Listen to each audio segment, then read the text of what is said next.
Government बैठक चालू आहे. इथे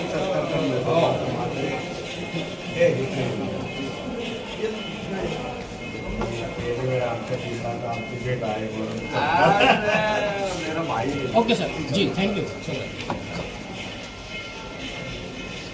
मतदारसंघामध्ये काय घ्यायचं फक्त तुम्हीच करणार का?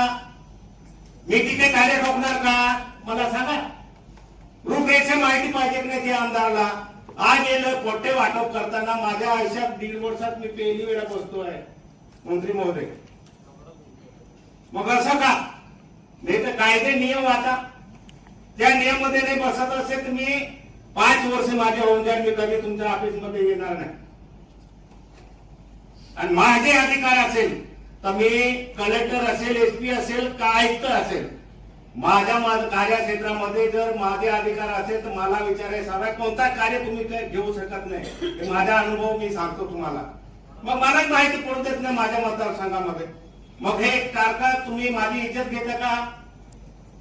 एक लोकप्रतिनिधीचा अपमान करता ना.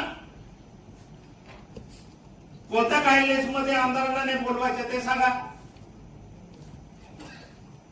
मी 1.5 वर्ष घेतलो आहे साहेब. तेव्हा तेव्हा यांचा काय काय कार्यक्रम असतो फक्त अधिकारी घेतात. मग मी आमदार नाही का? मला अधिकार नाही का? नाही तर त्या पद्धतीचे मला परिपत्र देऊन टाका का इथे तुम्हाला बोलवू शकत नाही. पण एवढं मला माहिती आहे जिथे शासकीय कार्यक्रम आहे तिथे लोकप्रतिनिधी पाहिजे. हे कोणाचा अधिकार नाही.